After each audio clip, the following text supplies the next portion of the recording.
예, 식약처장님, 네, 한번 PT 한번 보시면 제일 먼저 PT에 그 식약처 명함이 나올 겁니다. 국민 안심이 기준입니다. 이렇게 직원들 이렇게 명함이 나오는데 참 인상적입니다.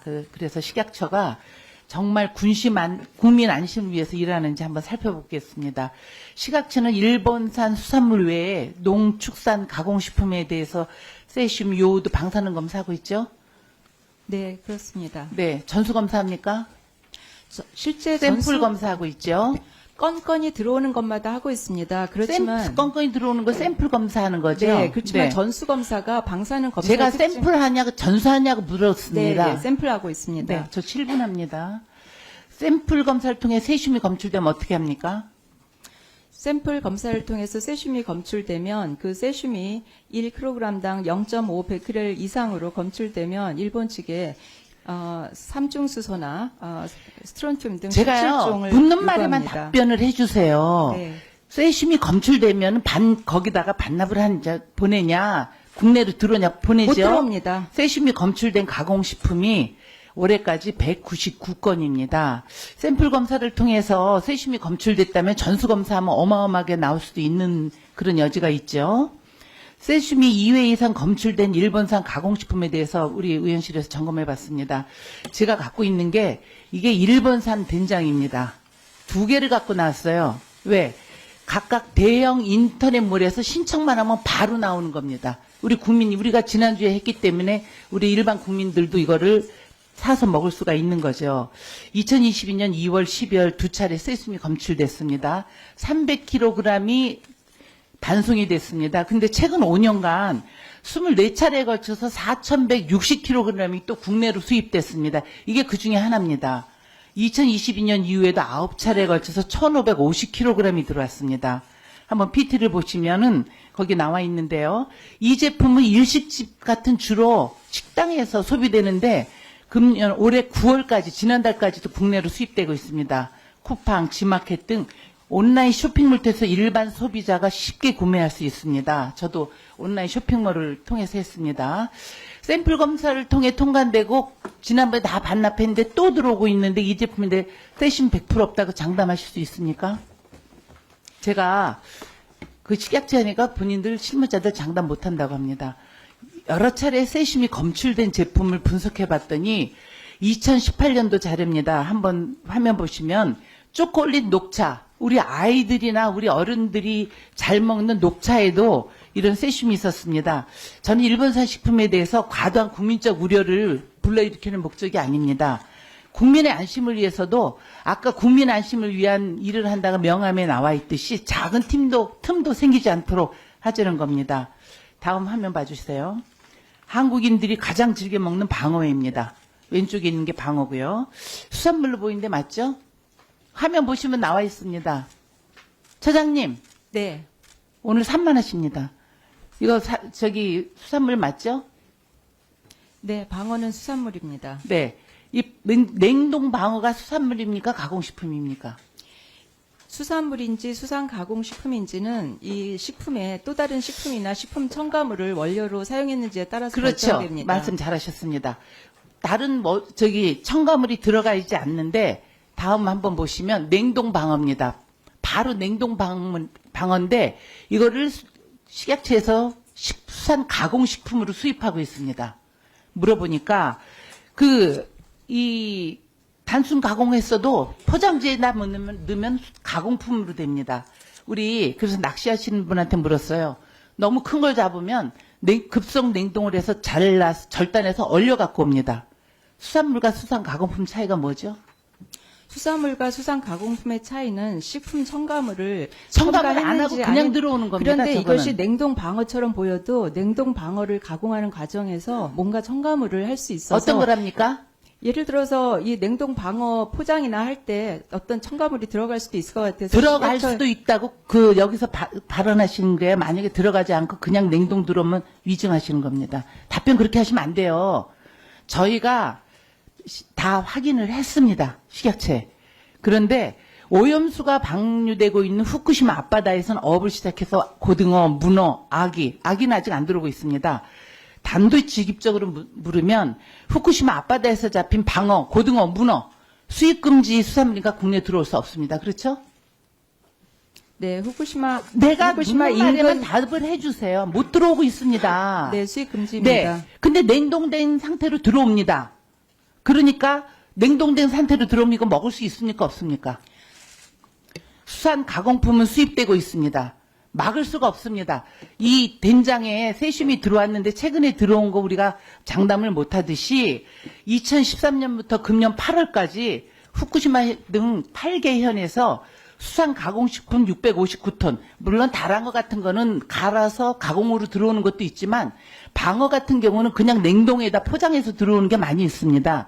저는 왜 이런 거를 처장님께 말씀드리려면 냉동 절단 방어처럼 사실상 수산물로 되는데도 식품으로 이게 가공식품으로 들어오는 거에 대해서 잘 살펴보시라고 제가 지금 질의를 드리는 겁니다.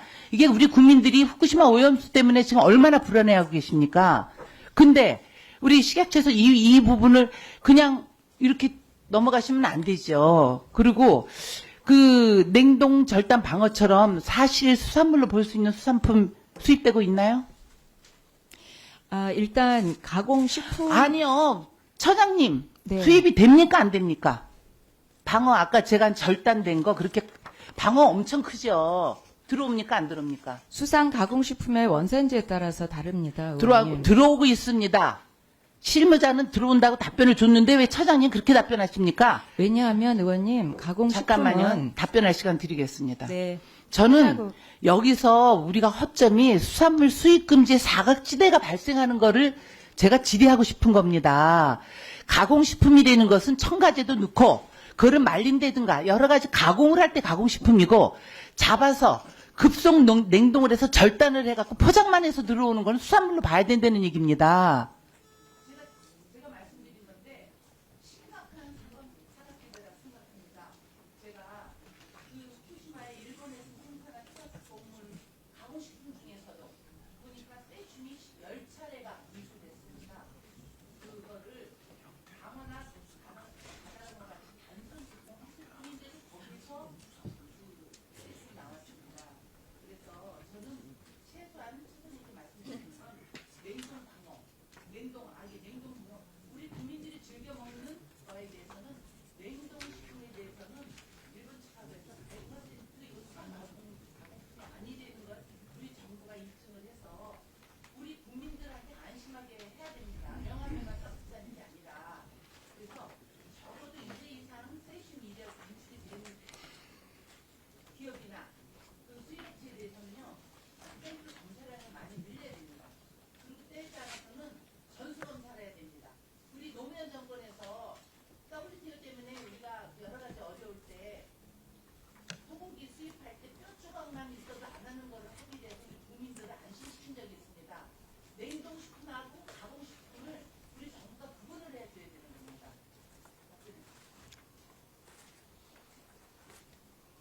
네, 예, 의원님.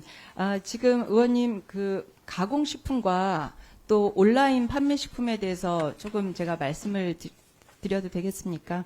네, 지금 수산물이 있고 가공식품이 있고 또 온라인으로 들어오는 여러 가지 루트가 있습니다. 그런데 수산물은 8개월을 수입 금지하지만 가공식품은 들어올 때 이게 그 일본으로 국가가 기재되어 있기 때문에 가공식품은 사실 들어올 때 이게 어디서 만들어진지 모르기 때문에 건건히 조사하는 것으로 2011년 5월부터 그렇게 시행을 하고 있습니다. 그런데 가공식품을 전수조사를 하지 못하는 이유는요, 그 의원님도 아시겠지만 이게 이제 방사능 측정할 때 모든 것을 갈아서 파괴적인 검사입니다. 파괴적인 검사이라서 조개도 갈고 된장도 갈고 다 가는데 한 번 측정하는데 1kg씩 들어가기 때문에 이 전수 검사를 한다고 했을 때 1000개가 들어왔을 때 1000개를 다 파괴적인 전수 검사를 하게 되면 사실상 팔 것이 없게 되는 것입니다. 그래서 여기서 전수 검사를 하지 않고 코덱스에서 그 기준에 따라서 난수표 방법에 따라서 샘플 검사를 하고 있다는 점 말씀드리겠습니다. 간에 어려움이 있겠지만요. 제가 말씀드리는 것은 국민의 안전이 최우선입니다. 지금요. 그러면 세슘이 한 번이라도 검출된 그 제품에 대해서는 좀 더 신명이 가족 진짜 신도 있게 아무데나 이 된장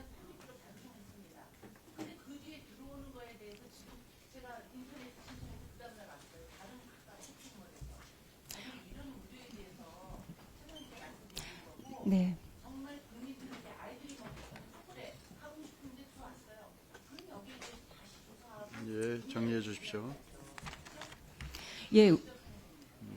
의원님, 온라인에 관해서는 별도로 저희가 더 강화해야 될 것으로 생각합니다. 이런 문제는 지금 윤석열 정부에서 일어난 일이 아니라 과거 문재인 정부부터 쭉 일어난 연속적인 일이고 또 국제관계 속에서 이렇게 할 수밖에 없는 상황이라는 거. 그거를 좀 이해를 하셔야 되겠죠? 그 다음에 국민들이 이제는 방류가 됐다면 철저히 검증해야 됩니다. 꼼꼼하게. 그래서 한치의 의혹이 없어야 됩니다. 그렇죠? 네. 그래서 식약처장님의 답변이 몹시 중요합니다. 아까 제가 김영주 존경하는 위원님께서도 말씀하셨는데, 과거에 세슘이 검출된 현황, 가공식품 검출 이력을 보니까 이것들이 전부 2012년, 2013년 초콜릿류에서 검출된 내역도 있고, 또 녹차류에서 검출된 이력이 있습니다. 이런 것들에 대해서 어떤 식으로 해왔고, 그때의 조치와 지금의 조치가 다른 게 있습니까? 네, 지금의 수입 규제 조치는 사실은 오염수 방류와 더 이전인, 의원님 좀 길게 말씀을 드리면 어떤 네, 차이가, 말씀해보세요. 지금 타는 수산물 규제 조치는 2013년 9월부터 지금까지 10년 동안 지속적으로 유지되어 온 것이고, 이것이 오염수 방류와 보다는, 2011년 후쿠시마 원전 사고 때문에 취해진 조치라는 점을 말씀드리고 싶습니다. 그리고 지금 우리는 요오드 및 세슘에 대한 주요국 수산물 방사능 기준을 보니까 우리는 가장 엄격한 0.5 베크렐 이상이면 바로 추가 핵종 증명서를 요구하고 반입 금지시키는 거 맞습니까? 네, 맞습니다. 이렇게 엄격하게 하는 나라가 있습니까?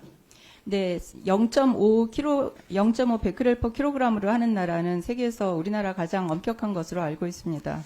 그래서 이런 부분에 있어서 정확히 좀 말씀해 주시고, 앞으로도 아까 다른 검사 방법 이런 마치 무슨 문제가 있는 것처럼 말씀하셨는데, 다른 나라에서도 이것과 달리 하는 게 있습니까?